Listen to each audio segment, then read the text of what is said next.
Hello friends, எல்லாம் எப்படி இருக்கீங்க? வெல்கம் டு கோவை அம்மு சமையல். இன்றைக்கி நம்ம கிச்சன்லைங்க நம்ம வீட்டில் அட்டகாசம் செஞ்சுட்டு வர பல்லி, கரப்பாம்பூச்சி, எலி இதுக்கெல்லாம் நம்ம வீட்டில் இருக்கிற பொருளை வச்சே ஹோம் ரெமெடி எப்படி ரெடி பண்ணலாங்கிற டிப் தான் பார்க்க போகிறாங்க. ஸ்கிப் பண்ணாமல் பாருங்கள் ஃப்ரெண்ட்ஸ், அப்போ தான் நான் அடுத்தடுத்து என்னென்ன டிப்ஸ் சொல்கிறேன்னு உங்களுக்கு தெரியுங்க. இப்போ ஃபஸ்ட்டு டிப் என்னென்னு பார்க்கலாங்க. நம்ம வீட்டில் எப்பயுமே வெங்காயம் யூஸ் பண்ணுவோங்க. இந்த மாதிரி ஒரு பெரிய வெங்காயம் எடுத்துக்கோங்க. இப்போ இந்த வெங்காயத்தை இந்த மாதிரி காய் துருவுறதில் வச்சு நல்லா இந்த வெங்காயத்தை நல்லா துருவி எடுத்துக்கலாங்க.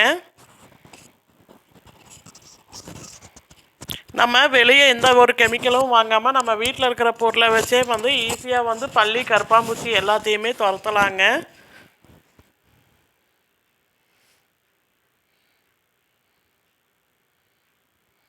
பாருங்கள், இந்த மாதிரி வெங்காயத்தை கொஞ்சமாக நல்லா துருவி எடுத்துக்கோங்க.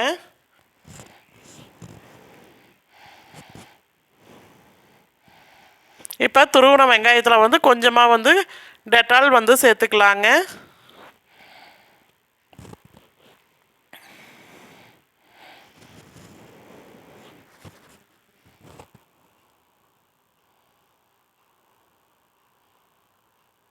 பாருங்கள், நான் கொஞ்சமாக சேர்த்துருக்கேங்க.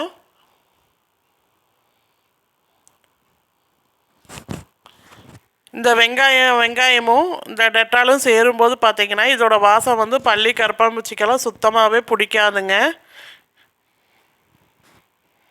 இப்போ இதில் கொஞ்சமாக நம்ம தண்ணி சேர்த்துக்கலாங்க.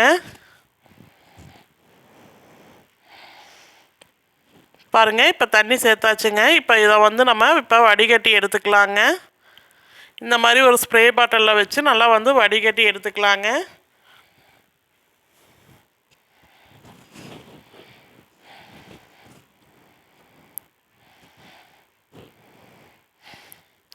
இப்போ வடிகட்டின தண்ணியை ஸ்ப்ரே பாட்டிலில் சேர்த்துக்கலாங்க.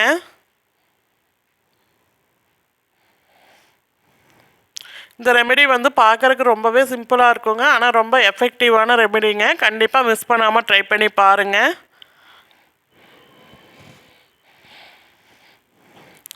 பாருங்கள், இப்போ நம்ம வீட்டில் பல்லி, கரப்பாம்பூச்சி எல்லாம் அதிகமாக இந்த லைட்டுக்கு கீழே தான் இருக்குங்க.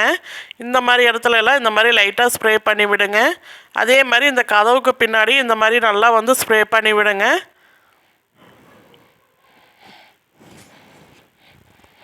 இதோட வாசத்துக்கே பல்லி சுத்தமாகவே போயிருங்க. அதே மாதிரி பாத்ரூம்லேயும் இந்த ஓரங்கள்ல எல்லாம் நல்லா ஸ்ப்ரே பண்ணி விடுங்க. இந்த கதவு ஓரங்கள்லேயும் நல்லா ஸ்ப்ரே பண்ணி விடுங்க.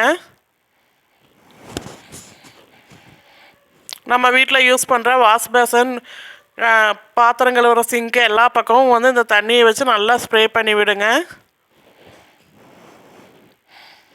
இந்த மாதிரி பண்ணும்போது பார்த்தீங்கன்னா உங்களுக்கு சுத்தமாகவே இதோட வாசத்துக்கே பல்லி எல்லாமே ஓடி போயிருங்க. கரப்பாம்பூச்சியும் சுத்தமாக வராதுங்க.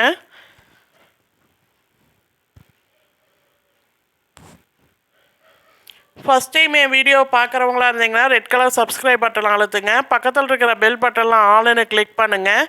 அப்போ தான் நான் போடுற ஒவ்வொரு வீடியோவோட நோட்டிஃபிகேஷன் உங்களுக்கு வருங்க.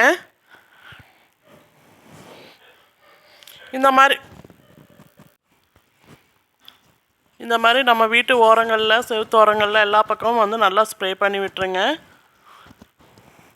இப்போ அடுத்த டிப் என்னென்னு பார்க்கலாங்க. அடுத்த டிப் பார்த்திங்கன்னா நம்ம வீட்டில் எலி தொந்தரவெல்லாம் இருந்துச்சுன்னா இப்போ இந்த காட்டுற ரெமெடியை யூஸ் பண்ணி பாருங்கள். இது கண்டிப்பாக உங்களுக்கு யூஸ்ஃபுல்லாக இருக்குங்க. அதுக்கு பாருங்கள், நம்ம வீட்டில் நார்மலாக யூஸ் பண்ணுற பேராசிட்டமல் மாத்திரை எடுத்துருக்கேங்க. இந்த மாத்திரை ஒன்று போல் எடுத்துக்கலாங்க.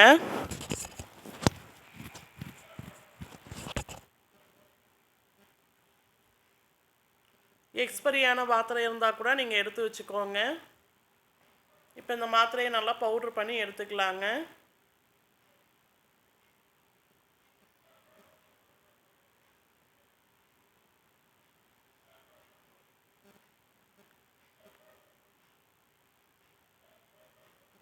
இப்போ பாருங்கள், மாத்திரையை நல்லா பவுட்ரு பண்ணி எடுத்தாச்சுங்க. இப்போ இது கூட கொஞ்சமாக மிளகுத்தூள் சேர்த்துக்கலாங்க.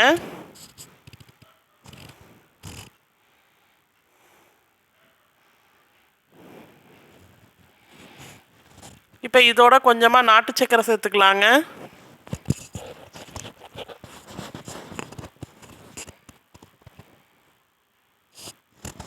இது கூடயே கொஞ்சமாக வந்து கோதுமை மாவும் சேர்த்துக்கோங்க.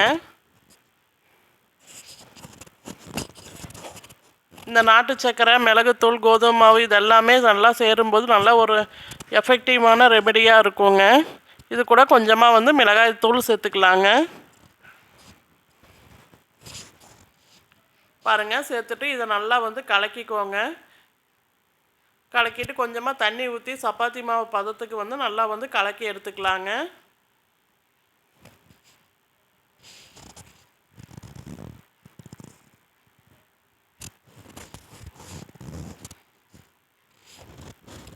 பாருங்கள், இந்த மாதிரி நல்லா சப்பாத்தி மாவு பதத்துக்கு நல்லா வந்து பிசைஞ்சுக்கோங்க. பிசைஞ்சிட்டு இதை வந்து நல்லா குட்டி குட்டி உருண்டையாக வந்து பிடிச்சிக்கோங்க. பிடிச்சிட்டு நம்மளுக்கு எங்கெங்கே எலி இருக்கோ அங்கே வந்து இந்த மாதிரி சின்ன சின்ன உருண்டைகளை வச்சு விட்டுருங்க. இதே குழந்தைங்க இருக்கிற வீடாக இருந்துச்சுன்னா கொஞ்சம் கேர்ஃபுல்லாக வந்து இந்த மாவை வைங்க.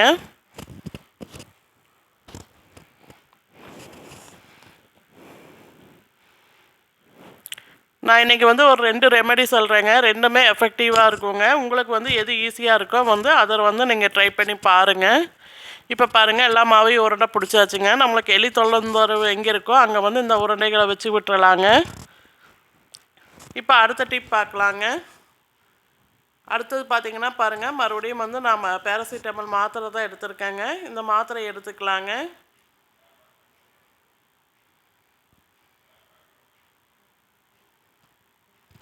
பாருங்கள், ஒரு 2 மாத்திரை போல் நான் எடுத்து வச்சுருக்கேங்க.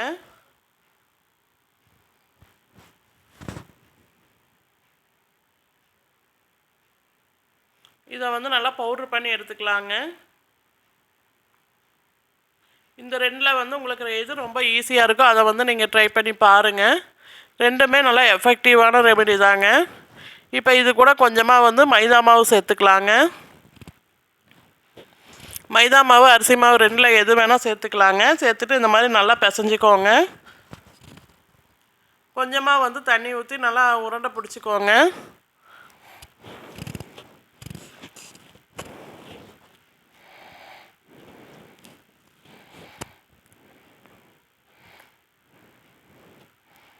பாருங்கள், இந்த மாதிரி வந்து நான் கொஞ்சமாக தண்ணி ஊற்றிட்டு நல்லா உருண்டை பிடிச்சிட்டு நம்மளுக்கு எலி தொந்தரவு எங்கெங்கே இருக்கோ அங்கெல்லாம் வந்து இந்த ஒவ்வொரு உருண்டையை வந்து வச்சு விட்டுக்கலாங்க.